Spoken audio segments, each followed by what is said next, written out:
Welcome back to another episode of the Fab Lab podcast, ladies and gentlemen, fellow fabricators, stone shop owners from across the fruited plain and beyond. I'm your host, Aaron Crowley. So glad to be tuning in with you for another episode of the Fab Lab podcast, where we talk about the business side of stone fabricating. And in this episode, I had the distinct honor and privilege of talking to my old friend, Larry Hood, longtime editor of the Slippery Rock Gazette. Now, if you have been in the stone industry longer than 2 months, whether you've been sweeping floors, whether you've been running machinery, whether you've owned the shop, whether you're a fabricator, machine operator, installer, manager, doesn't matter.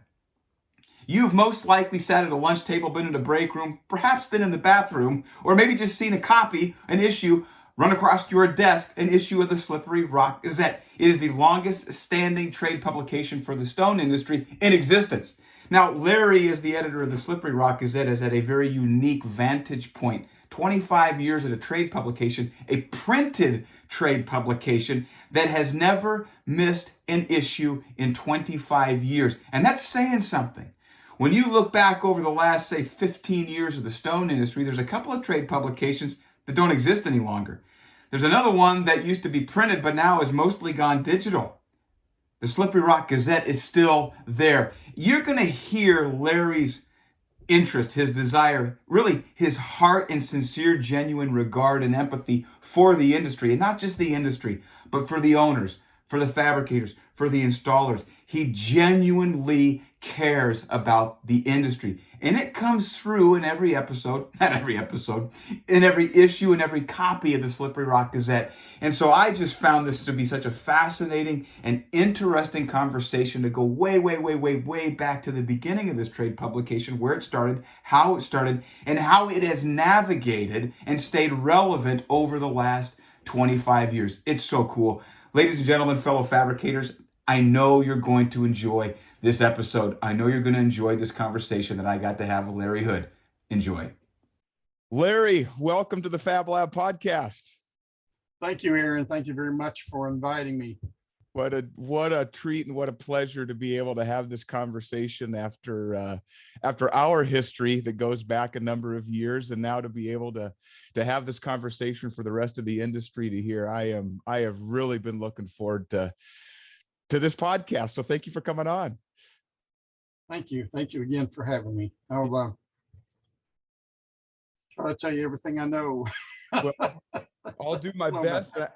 You know, I've had some questions, just as familiar as I am with, you know, the Slippery Rock and kind of the history going back with Braxton Bragg, now BBI, and all the time we spent together, you know, me turning in articles late and frustrating you to no end. I've still had just questions. I've always been intrigued by the story and the history of this publication, and especially in particular that it's remained. It is sustained. It is still here. It is the primary publication for the stone industry, and so. Yeah. So can you take me back in terms of where your first interaction with the Slippery Rock Gazette was, and kind of what was the landscape back then, and how did you begin your time with the Slippery Rock? Sure. Yeah. And as you said, you actually wrote for the Slippery Rock, wrote a weekly, monthly column for many years. Yeah. And I still have most of that text saved somewhere. Issues. My relationship with the Slippery Rock goes back to 97, 98, when I was first doing ads for Braxton Bragg, for Doug Slocum, in the Slippery Rock. And that's initially how I got involved with it.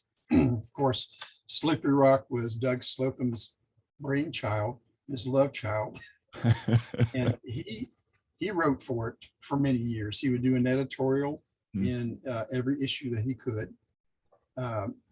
He soon became, I think, a little bit too busy to do that. And by the time I formally came on board, working as designer and copy editing in 2000, in fact, it's just March 17, 2000 was my first actual day in the office. Huh. And for that, I started up kind of a marketing department for Doug. I brought in all my computers. Huh. So I was able to do, digitally in-house the Slippery Rock for him. Okay. That was 21 years ago last week. Wow. Wow. Well, so for those who don't know who Doug Slocum is, maybe just give a quick background on what role he played, who he was, and the connection between Braxton Bragg and the Slippery Rock. Yeah. Well, Doug Slocum and Ron Weiler founded in '94 Braxton Bragg as a tool supply company. He originally worked in marketing for Vic Green. If those of you who remember. Oh, no way. Yes. I did not know that. Yeah. So he worked for Vic for a couple of years, and he had approached him with this idea of doing a national newspaper for the stone industry. Huh. And as Doug tells it, unfortunately, he really wasn't that interested in it. I think that they did do a couple of publications of, and I may still have one around somewhere, of the green paper. So that probably occurred right around the same time, '94 maybe, just before Doug left to start Braxton Bragg. Okay. Then how soon after that did he start? I mean, if that maybe was his original idea, was to have a trade publication, and so we started a tooling business to support the trade publication, or was it the other way around? Oh, it was kind of the other way around. It was his idea, and he was going to support it through advertising revenue, and then have news about the industry, fun things about the industry, and make it for the fabricators and shop owners as well, because they were the ones that you'd be mailing it to. But it really was geared towards intellectually, and the articles and everything for the guys in the shop. And really and truly, that's kind of the way the focus has remained here for the last couple of decades. We try to make it accessible to everybody, but mostly for the guys in the shop, and for people to make the business more profitable, but also to give the guys in the shop something to read on break. I didn't want to get away from the history, but what I've gotten for the last 20 years or so is that's where it would be found. They joke it's either in the bathroom or in the break room. So I don't mind that. That gives them the opportunity to read when they're on break. So there is widespread appeal throughout the shop. It's never been geared just for the owner. It's geared for the fabricator. That's really interesting to hear that. And I think in terms like the modern day marketing, they a lot of talk about content creation and creating value. In a lot of ways, he was a trendsetter in that regard. I mean, he had a business, he had a relationship with these customers selling tooling, but then to provide something of value at the same time when maybe other people were just content to sell diamonds to them, and to produce something that has obviously become something in and of itself now is probably a standalone entity. So maybe talk about that, how it was set up structurally. You've got Braxton Bragg, this tooling company, and then you've got this shop guy trade publication. Kind of just describe the evolution of that and how maybe it started in-house. Did it at some point become more clearly defined as its own standalone, sort of goals and business and whatnot, department maybe? Well, that's an interesting question. I think Doug's idea when he first published it was to have its own identity, and as separate, maybe part of it separate from Braxton Bragg, and no doubt from BBI. And it always has. We have tried to keep it separate because we want to keep that legitimacy. This isn't just a company newsletter put out by Braxton Bragg or put out by BB Industries.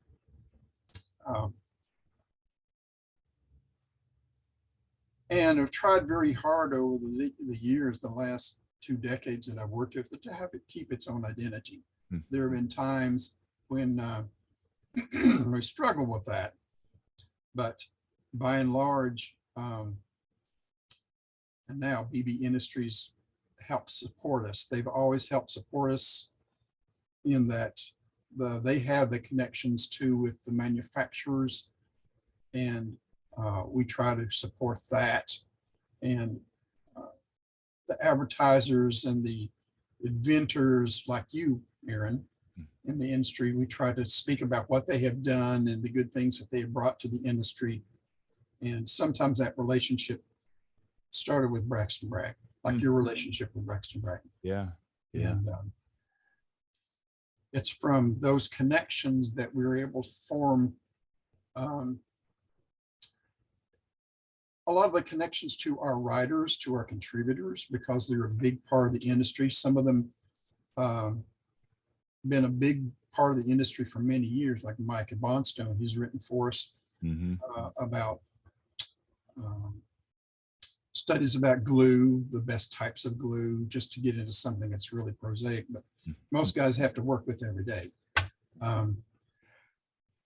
Guys, can I tell you a quick story that I just remembered, and this goes back to probably I can remember where I was at. It was a Sunday morning. I brought in, to your point about shop guys, in this case, it wasn't in the bathroom. I brought it home, and it was a Sunday morning. I flipped open. I cannot remember the guy's name, but I can still see the face. He had been I think like the previous year's president of the MIA, I believe, and you may recall his name, but he wrote an article, and it had to do in the title. It had the phrase butterballs, and he gave this talk on commercial applications of cladding and vertical, like in a. I remember he used the example of an elevator where a panel had come loose and fallen on somebody in the hotel, and I'll never forget, because I had been trained at a company. I'd worked at a company where they never did mechanical anchors on vertical applications. And so here I was, like 2 years in business for myself. I'm sitting before church waiting for my wife. I flip open and I'm reading this article about butterballs. What's that? And he basically outlines the danger of a technique that I had been taught to do, that I had then done. I had just installed this fireplace, 3cm granite on this, and I'd probably used the wrong adhesive. I hadn't used mechanical anchors. And I remember I was literally sitting in church sweating. I could not concentrate. I was so worried about that stone installation I had just completed, and it was done according to this guy's article. It was done wrong. And I ended up going back to those people, and I pulled their mantle off, and I cut these grooves. I epoxied wire tie anchors back and lagged that into the cinder block. What a role that publication has played. So I don't know, that just hit me, and that was significant. I've still got pictures of that fireplace and those anchors. That would you have recalled who that might have been, who would have written that article? It had to have been like 99, 2000, no later than 2001. There was a gentleman from Knoxville that was president of the MIA about that time. He retired soon after that, but I know that he was a big force in the industry. Okay. And if I don't press it, I'll probably recall his name. Okay, I won't ask. I'm sorry, I took you off track there. So you were just talking about the contributors and just sort of the relationship and the standalone nature that the publication had. So I'm sorry for that distraction. It's no problem. Now, the Slippery Rock, for many years, we take just about all the advertising support that we can get. But there've been times when that was really a little bit more selective. We really are very careful about who we let in. And it certainly would not have been rival companies to Braxton Bragg. That's all I will say on that matter. Yeah. That was frowned upon. Well, That would seem understandable. You're trying to strike this balance and walk this line, but you got to draw a line at some point. So at what point did Doug sell Braxton Bragg?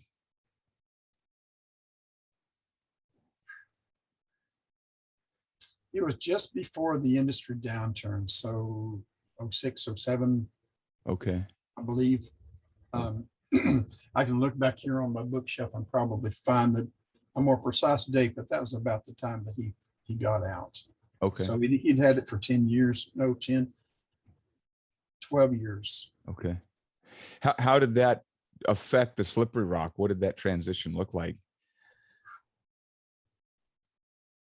Well, I will be honest with you. Our first new publisher that we had that came on board, I was a little bit anxious for how it was going to survive. I guess from that point on, and since then we've had 2 or 3 different CEOs, which means that they were basically the publisher. They had a large say on what we would do or what they wanted to see. And thankfully, though, I've been pretty much allowed to run in as an ethical and journalistically with integrity as I possibly could. Yeah. And that much I'm very, very thankful for, that we do have that kind of separate existence. Though we are pretty much hand in hand. Yeah. So in a tradition, like in a normal, not normal, that's that, but in a like a standalone trade publication, for example, who would normally be considered like the publisher? Would that, where you referred to like the previous CEOs are really the publisher, they fill that role. Yeah. What would that look like in another publication that didn't have a business, behind it or a part of it? You would be a functionary of the parent company, either assigned as like a CEO. Okay. Over that particular, and you might have a couple of different publications, like B&P Publishing. If you're not aware, they have a lot. No, it's not just Stone World that they publish, but the lots, not even associated with the stone industry, really. Okay. They have a whole family of different magazines. Okay. So in that sense, the publisher is not I'm just trying to imagine in my mind the hierarchy of the organizational structure, if you will. The publisher is not the printer of the physical, magazine. The publisher is the leader, the CEO who oversees the. Sometimes they can really go a long way with setting the tone of the publication if it's not already long established. Okay. Especially if it's a new, they may change what their mission statement is or how it's run, maybe even who works for it. Okay. Interesting. But you and that's kind of the interesting thing, whereas as the the editor, of a trade publication, may not necessarily run the business of the publication. Is that a fair statement, or are you in charge of the staff and you're in charge of the content, or what does your role look like as the editor relative to the publisher who, kind of oversees the entity? Anything I have a question about, I run past the publisher. Okay. But I'm generally in charge of developing the content. I have been for quite a few years now. The writers, gosh, I did a count the other day. I have 15 or 16 different people that write for me. Wow. They're not all in every issue. Not counting you. I would still like to get you back. I know your time is very valuable and you're off doing some other things now, but even an occasional article.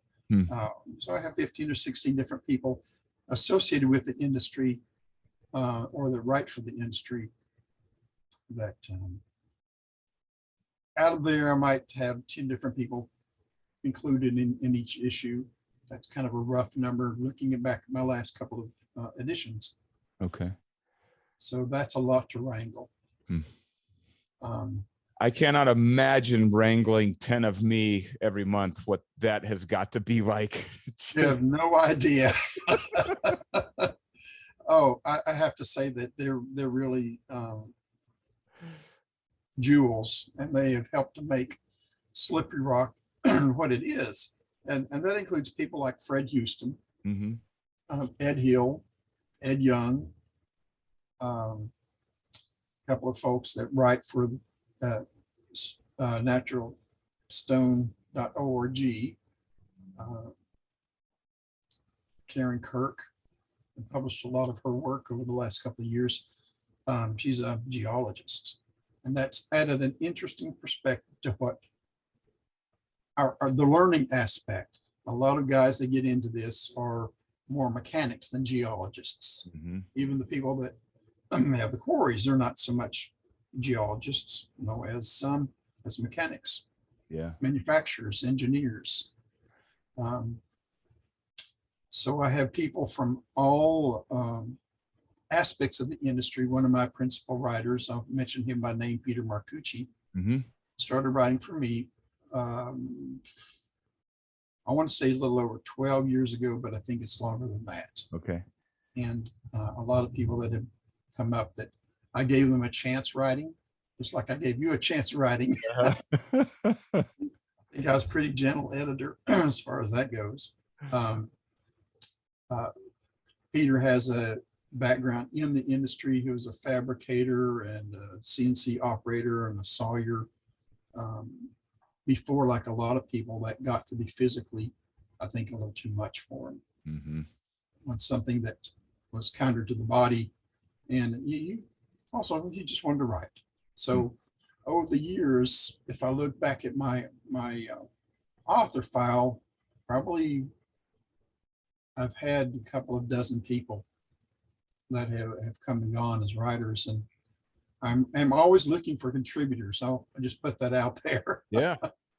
Well, and contributors. And that's a great point to just pause for a moment and just reiterate that, the former CNC operator, stone cutter turned writer, that is what an awesome opportunity for somebody to make that transition, and what an awesome resource that you are to be able to give people that opportunity. I mean, that's as having written some articles, and having never gone to school, you never had I won't say I didn't have the opportunity.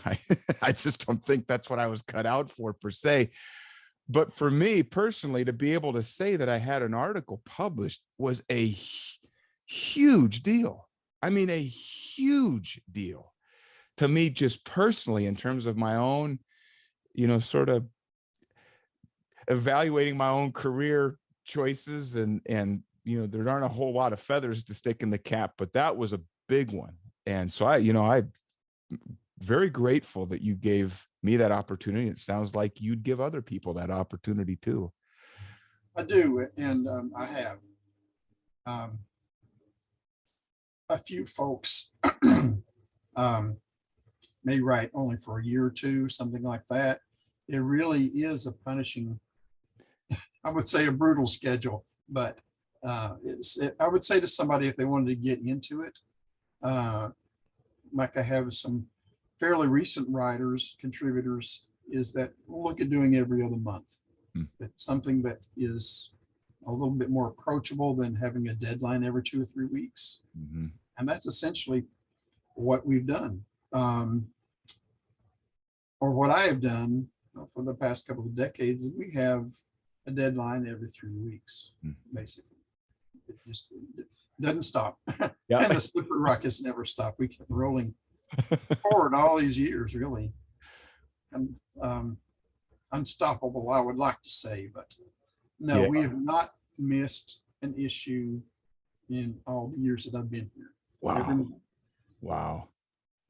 That's got to be hugely significant considering the downturn. And, we saw Stone Business Magazine, I don't know what the circumstances were, but they at some point stopped publishing the magazine. Stone Industry News Francis Heck, at some point that ceased to exist, and even to a certain degree, I don't know the status of Stone World magazine, but the Slippery Rock is now this mainstay that has prevailed. I mean, congratulations! What a huge accomplishment. I would say that Stone Business or Stone Industry News, those folks, but especially Emerson, still has a great online connection, and we've got a professional connection as well.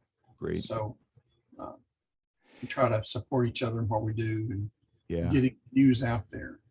Yeah, that's right. I was thinking of his business partner. Gosh, I think Anderson. His last name was Anderson, maybe, but that's right. Emerson they were in that together. That wow.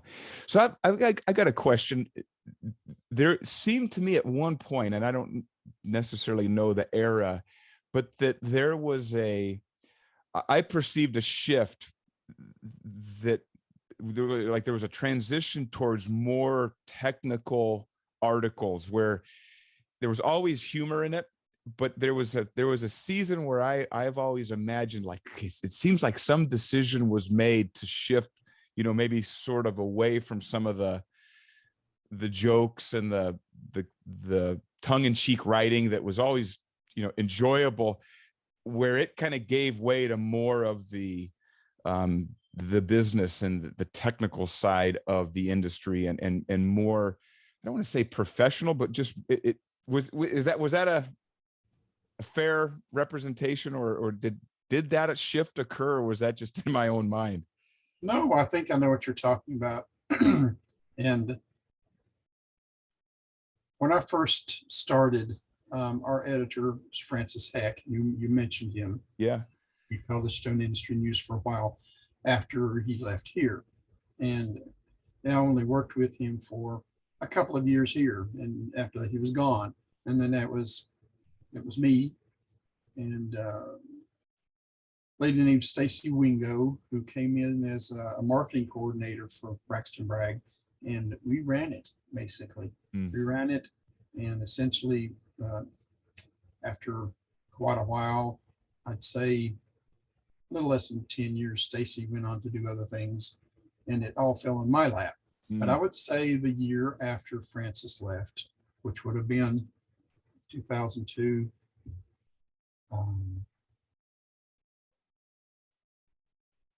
I started looking for things that had a little more relevance, I think, and actually going out and soliciting articles.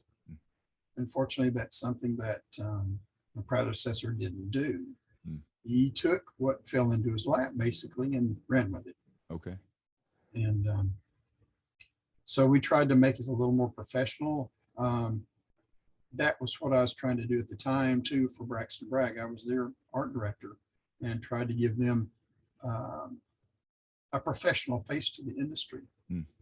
And so that's probably about that time you may have noticed that. And that's very perceptive, I would say.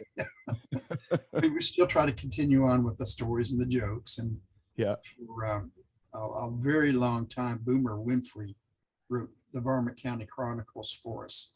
Yeah, and that was always fun. I mean, man, I could talk about that for hours. Really, there's some backstory to that, to some local politics. Anyway, I kind of digress. There was a point, I think, that we're actively began to look for supporting writers to bring a couple of regulars on board that were not just writing jokes and funny things. We still had a lot of people on our masthead, like Rufus Leakin.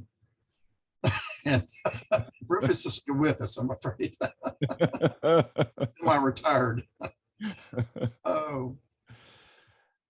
Well, what was, when you see the couple of things that have occurred over the last probably maybe 10 years, coming out of the Great Recession, where numerous publications did not make it through, and then just a massive shift towards digital. talk about kind of how you have remained relevant and how you've repositioned and continued to, advance the Slippery Rock as a printed trade publication. What does that look like? Well, right now, we have a pretty active digital, online, and print presence. The thing about Slippery Rock remaining in print, and this was a conscious decision that we really had to make back when we were in discussions with the people at Stone World and what they were trying to do. And at that time, BB Industries has always been a big advertising supporter for them as well. And their decision to go digital, I'm sure, was a very hard but financial decision for them. It's not easy to do a print publication, but our commitment to doing it really is for the fabricator. This is a medium that gets into the shop and can be shared around the shop. You don't have to have some kind of digital subscription to get into it, or you really can't access the web quite that in that same way when you're working in a shop. You may be able to get it on your phone, but that's not a really good digestible way to get your information, right? Or especially the different types of learning that we present and the tools that they can use to find about advances in safety, things that they can be doing. That's just not as accessible in digital as it is in print. Yeah. And especially when you have a couple of copies, and many shops, I don't really have an idea of how many shops get a couple of copies of it. One stays with the owner of the company, who stays in the office, and the other goes to the guys in the shop, goes to the break room or the production manager or something like that. Yeah. Yeah, that was that was always true of our shop. You had one on the break table. You oftentimes did have one in the bathroom, and one of those probably floated around the office too. I mean, yeah, absolutely irreplaceable. You cannot, it's just unimaginable to say you would somehow get the same value if you were reading it on your phone. I just can't imagine that happening. But about 10 years ago, or actually longer than that, we started publishing the same monthly look of the publication online as we did in print. And now, in fact, I've got a flipbook version, and I have the PDF version, which is essentially the PDF version of the print. Okay. And the web version, which may include a couple more articles or things that were late breaking that really didn't make it in, because really we are 4 to 6 weeks ahead in order to have it published and mailed and come out and be in people's mailboxes on the desktops first of the month. Mm-hmm. That's something that we've always had a really strong commitment to do.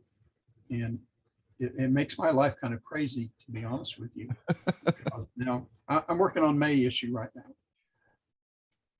So, and so you're working on, that was always the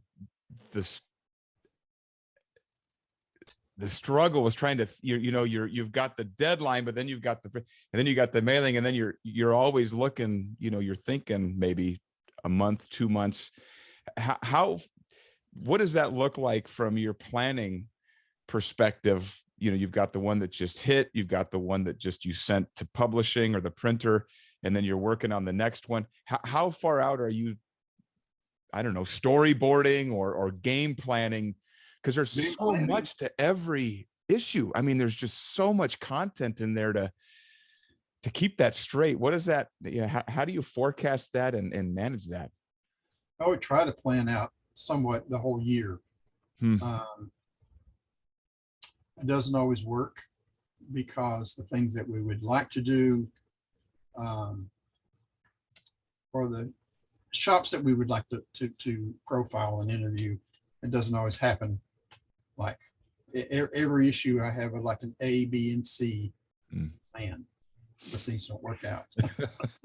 And it's hard to do a media plan, 12 months out, when that's basically your existence. Now, there are things that we do plan way far in advance. We have something going on very interesting to come out in May that we've been working on for a while on water filtration in shops, and talking to some of the manufacturers and the different shops and the different machines that they use, getting some case studies and getting some feedback from the guys that actually use them. May have used a couple of different models while their shop's been open. So that takes some long range planning. Yeah. Well, and those kind of, when you're talking about just, the evolution of the industry at large and being able to provide that, I mean, who else is going to do that kind of a study, is going to take the time to research and to interview and to assemble, put it in a digestible, article or 2 or 3, and then make it available to everybody. I mean, the significance of that is probably lost on most of us who are just out there cutting away, grinding, and don't really see what all goes on to make that happen. And as we were talking about, that, I'd like to point out to your audience, and I hope everybody gets this and remembers it, for 25 years or more, Slippery Rock has been free to the industry. You can contact us online. It works better than calling me. You get a subscription. It is absolutely free. It's because we're underwritten by our advertisers, and they're truly the people in the industry that help support us. And so if any manufacturers out there listening that are already advertising with us, please support us. The one big thing that one other big thing that Doug Slocum said to me that is about the classifieds, and our classifieds have been free or mostly free for as long as I've been associated with it. That was a big feature that he wanted to extend to the industry. The guys that needed to get rid of used machinery, the guys that were looking for work, the guys that were out of work even. We've had quite a few of those over the year. But mostly, and especially after 2009, all the used machinery that was on the market, free ads to post the machines, free ads to sell their businesses. And we're still doing that. I'm happy to say that, we do have some paid classifieds. And these are basically box ads, and people had other services and things. But our print classifieds and our online web advertisements are free. Wow. Yeah, I'm glad you made that point, because that too was definitely lost on me. You just assume it's been showing up at the shop first week of every month for 20 plus years. You don't even think about how, who originally signed up and paid the subscription. Oh, nobody. It's free. That's a good point. It's a service to the industry, and that was part of Doug Slocum's master plan. It really was funded for decades. Wow. By our advertisers, and as it began to pick up speed, we had the advertisers from most of the big industry machine manufacturers, and overseas also Italian manufacturers who wanted to get into the American market. I think you will see some of the first appearance of Italian fabrication machines because they were advertised in the Slippery Rock originally. No kidding. People took notice. They reached the market. They came to some of the shows here. They got their feet in the door. And like Sasso, there are a lot of people that prefer those machines. Yeah, that's right. We put a Sasso in at actually right before we got the offer on our business, and it was great. That was the first Italian machine I'd ever bought. I'd always bought either Northwood or Park. Up to that point was I was kind of a That was my inclination, but yeah, we were very, very happy with that. So I'm curious, that's an interesting point of manufacturers from outside the US accessing the market. In terms of it going the other way, how far does the Slippery Rock, and how far does it reach in terms of, Europe or Australia? I don't know, maybe even into, the East. What? Well, there's a story there. There's a story there too. I'll try to not make it a long one. No, tell it. Basically, our circulation is North America. Okay. And in that, I include Hawaii, the contiguous states, up into Canada some. I have a fellow approached me at the last Stone Expo I was and said that he was upset with me because he had stopped getting his Slippery Rock. And he was from, I want to say Quebec. Okay. And at that same show, somebody came in from British Columbia and said, "What happened to my subscription?" And I had to tell them, we stopped mailing to Canada because it was so expensive.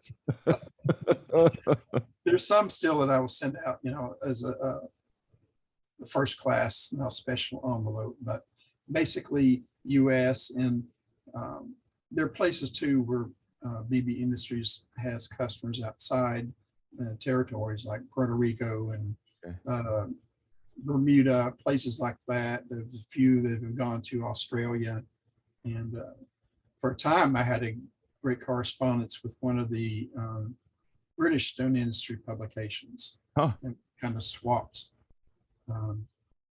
publications that way, but no real subscription base there in the UK, though they have a very interesting stone industry. How so? Well, it goes back centuries. Hmm. I mean, they have heritage sites to where they're only allowed to take, just for a few square meters a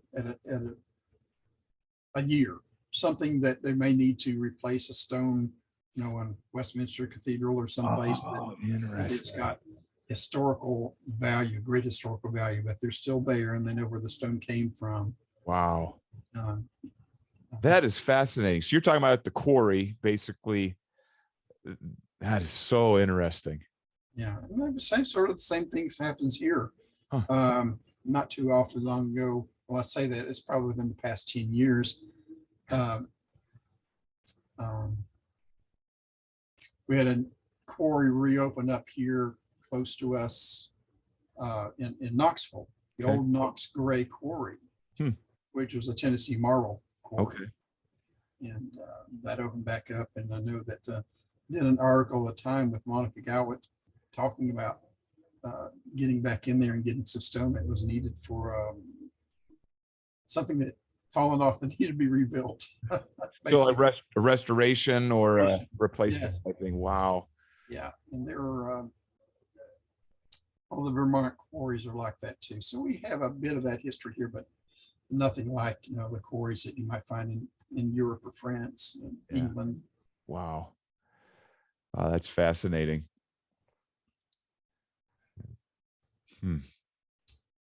But to get back to your question,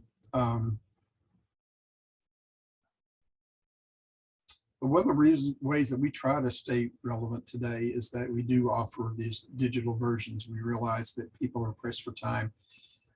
They may not have the time to sit down to read, or the benefit that we give from our digital versions that we supply links which go to the sources in the articles. Yeah. Or go from there to other resources, especially in our training articles. I like to do that. Mm-hmm. That's one thing different that I can do digitally than I can in print. So we like to talk about the whole package. And in fact, when we're talking to advertisers and supporters of the Slippery Rock, one thing that we're doing now different than we have in the last couple of years is we have a package deal that we offer. They can advertise on all three or any of the three mediums that we offer. I hope that makes more attractive to manufacturers, and I think it has. Oh, for sure. Yeah. What are you seeing? You can't really measure whether people or how many people are picking up that magazine and flipping through it, at the lunch table, but you can measure clicks and time spent on web pages. Are you seeing more and more people move towards the digital option that you're providing?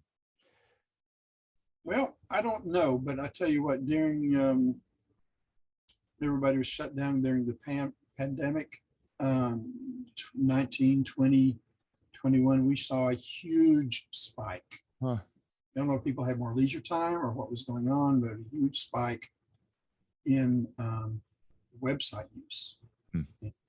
That told us that we were kind of going in the right direction, and we're going to keep both. We're going to keep print and web, and hopefully sometime in the future here, we'll make it even better than it is now. Mm-hmm. I'm not sure what that will look like, but Yeah.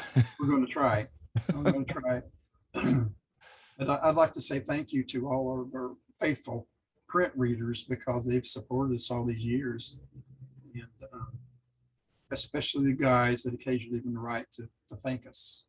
That happens. Yeah. I get a couple of letters every month. I know you got some letters of people that were not too pleased with some of the articles that I wrote, I think back in 2012. I don't know if you remember that or not. Oh, well, yeah, but I wasn't going to mention it. So I remember, I don't know, this is just funny. I was thinking about this just this morning, I was thinking about our conversation that we were going to have today, and I recalled the phone call that I got from the publisher and taking issue with a couple of articles that I read, and that was the closest thing to being sent back to the principal's office that I had experienced since being in school. I tell you, there was a silver lining there, because it made us re-examine some of our editorial policies. Excuse me, made me re-examine some of our editorial policies. So yeah, we leave the politics to somebody else. Yeah, that was a point well taken. And that's how I was introduced to Rich Hassert. Was there was some there was some feedback on a couple of articles that I had wrote that wasn't too wasn't much appreciated. But wow, what man, Larry, I just want to say thank you. It's just hitting me right now, thinking about that opportunity and that experience that you gave me, to have that opportunity to write, number one, but just to be associated and to see another side of the industry that it was, I was just completely unfamiliar with.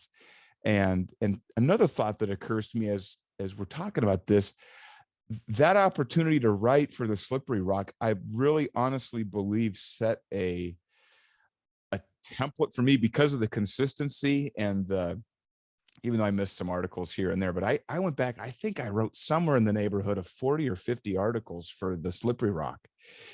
And I can see it's interesting with the podcast, because I think I did need a break. I just gotten to the point where I just needed some space to think and kind of recoup. But I see that what the podcast format that I think I have sort of fallen into, I think actually is a direct reflection of the pattern that I developed writing. They're in structure in terms of thinking through, the preparation, what's the topic, there's definitely similarities. And I am sure that the podcast would not be anywhere near what it is had I not had that opportunity to write for the Slippery Rock. And so it just hit me as we're talking about this, thinking about that little interaction with Rich years ago, but more than that, just the opportunity to be associated with the publication. And wow, I'm very thankful. What a blessing. Well, thank you.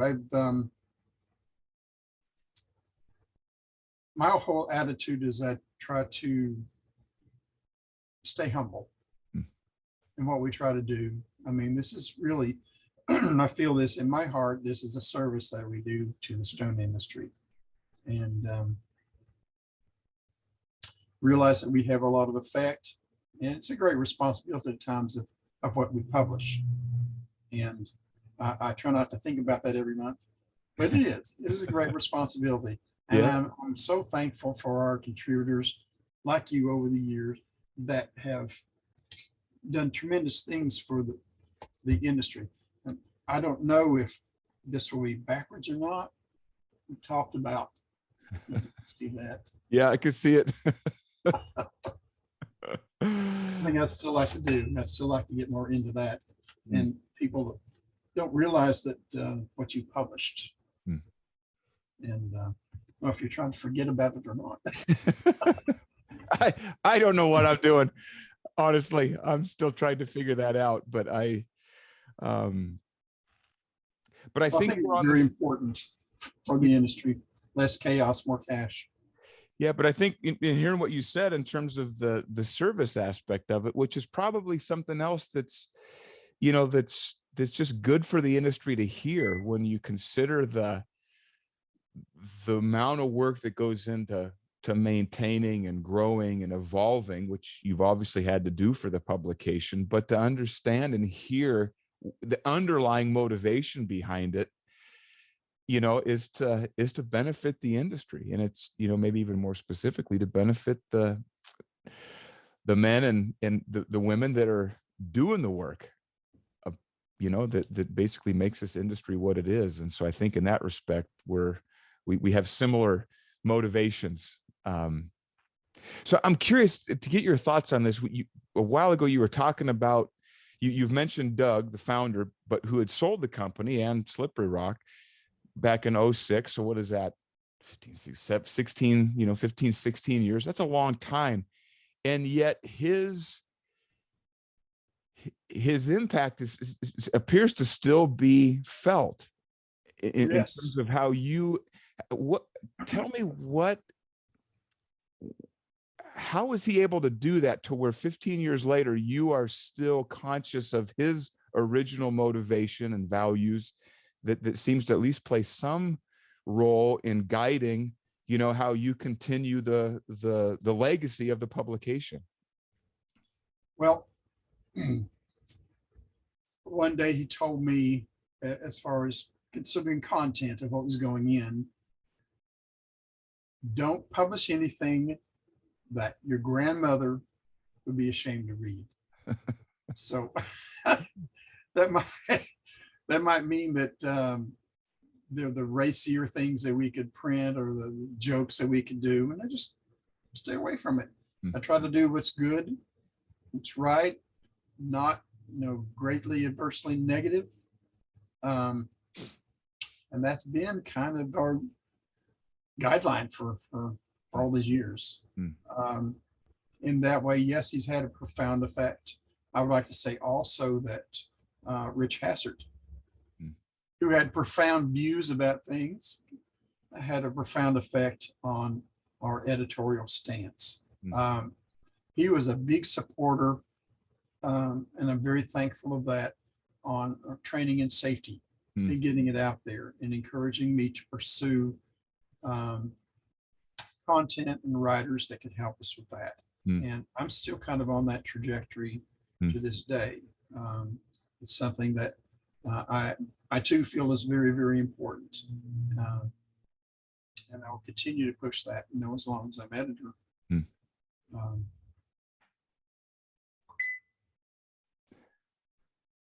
So how is that, when you talk about the training, how specifically do you approach that? Like we were talking about kind of the storyboard, or you're looking down, sometimes a year in advance, sort of the overview, but then you're looking 2-3 months down the road.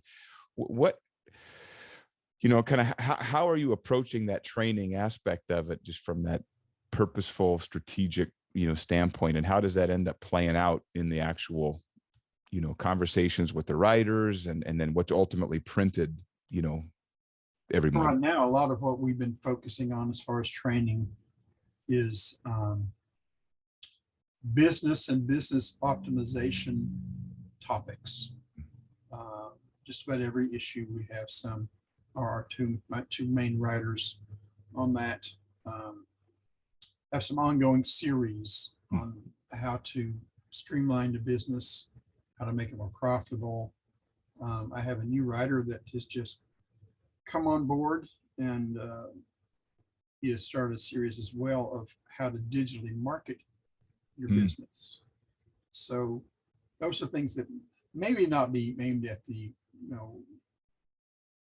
polisher in the shop or the installer, but a lot of these guys run their own businesses, and they do that part of it too. Yeah. And that's what we're thinking of, ways that not only can they make it safer, but ways they can make it more profitable. And the more profit that you're making, the more money you can put back into safety. Yep. Well, and that's, incredibly important, because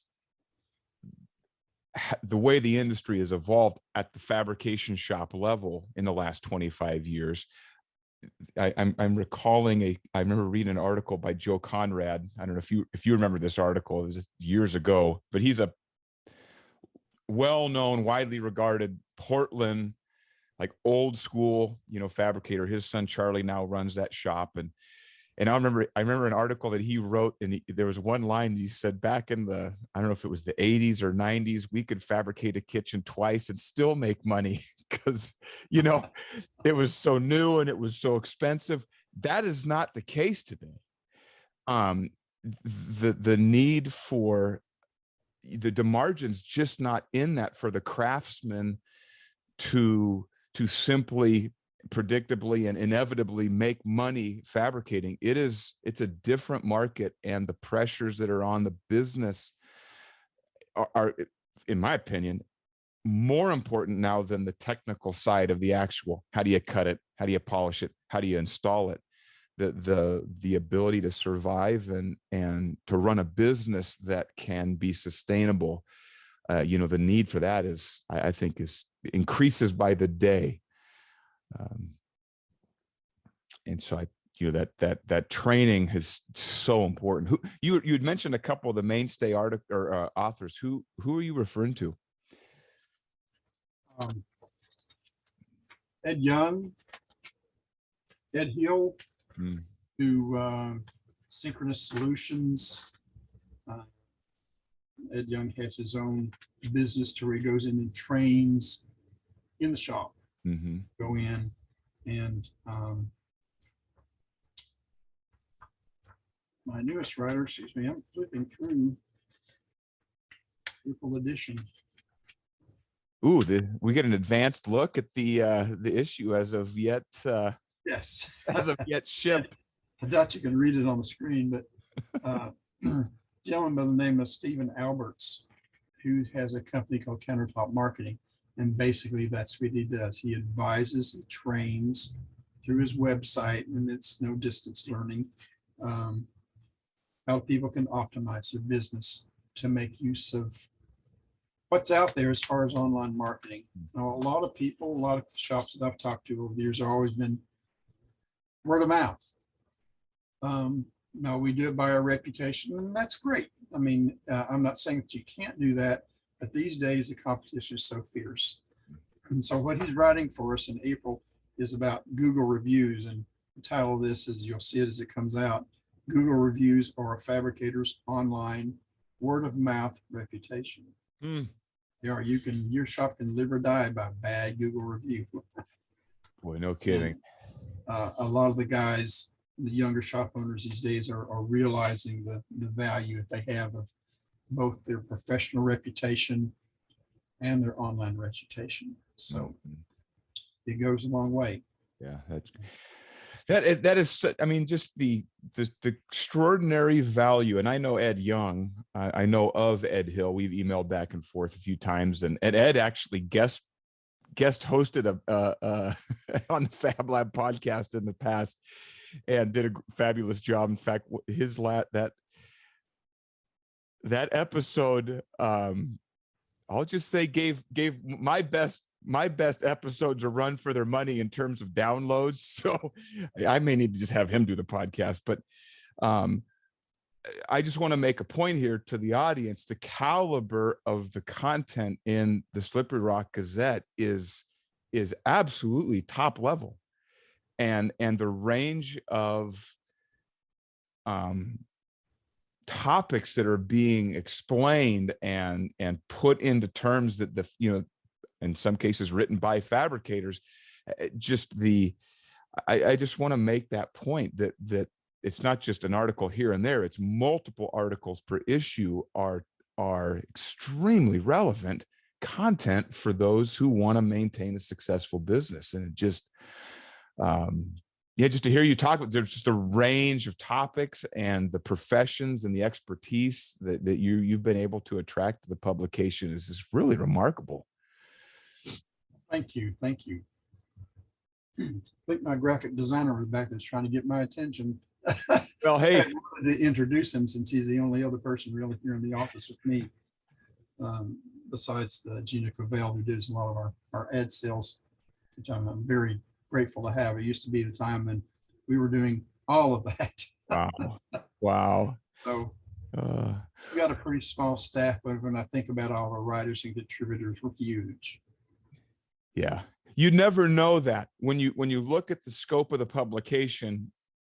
I'm even surprised hearing you say that. I'm imagining in my mind a bigger staff to produce what you guys produce every month for 25 years without a missed issue.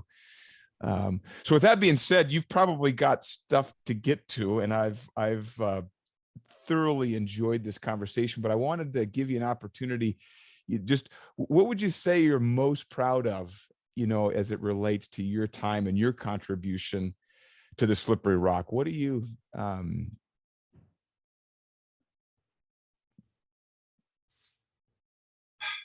Well,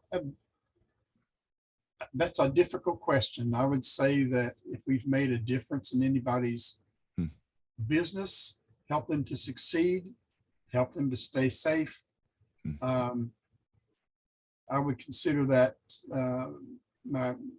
a fulfilling career over the past couple of decades, if we have been able to do that, and not just to entertain, but also to educate and help preserve a few lives. I think that we probably sold a few no lift cards for you, which I think you have probably saved a few lives right there.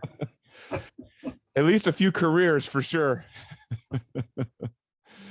Oh, well, from one former fabricator's perspective, I know you get the cards and the letters and the emails from readers who will say the same thing. I can absolutely attest to the fact that you have accomplished that in spades. And so I think that'd be just a great place for us to wrap up here, is just thanking you, Larry, for your contribution to the industry and, the unsung hero that you are for maintaining, and you've 3 administrations, if you will, you have been at the helm of the Slippery Rock Gazette, and what a testament to your commitment and your care for the industries and the guys out in the shop. So thank you for that. And thank you for coming on to the Fab Lab podcast. I am so tickled, and I'm so glad that we finally had this opportunity to have this conversation. So thank you, Larry. And thank you. I hope maybe at some point in the future, if you want to talk more about the history of what we put into the industry, then I'll be happy to do that. Yeah. Well, and if you ever need, you mentioned Puerto Rico and Bermuda. If you ever need a writer to go on site, you could put me down as being interested in that assignment. All right. Yeah, I certainly will. All right, Larry, thank you so much for coming on the Fab Lab podcast. I look forward to our next conversation. All right. Thank you. Thank you very much, Aaron. Bye-bye. Bye. Wow. One of the things about doing the Fab Lab podcast that is so fun and it makes it such a privilege and such an honor, it is the opportunities that I have to interview and talk to people, unique individuals. There's so many great people in this industry, and I consider it such a privilege to be able to have conversations like this and share them with the industry so that the industry can continue to advance, evolve, grow, and improve. And so, fellow fabricator, I am so glad that you listened to this interview. I hope that you will pay more attention to the great content, the great articles, the great writers, the great authors that are putting out such fantastic information for those of us in the stone industry. And I hope that you benefited from this conversation. So ladies and gentlemen, I hope that you benefit from the Fab Lab podcast. Make sure that you tune in next week, because we're going to start another little series talking about management and ownership of a fabrication company. It's a unique angle on a theory, on a topic, on a philosophy that I've talked a lot about here on the Fab Lab podcast, but it has huge significance and relevance to you today as it relates to running your stone shop. So I hope you'll tune in. In the meantime, make sure you check out AaronCrowley.com. You can download the first 3 chapters of my book, Less Chaos, More Cash, for free. You can also reach out to me if you've got a question, you want to connect. Go to AaronCrowley.com, send me a note. I look forward to connecting with you. So until the next episode of the Fab Lab podcast, happy fabricating.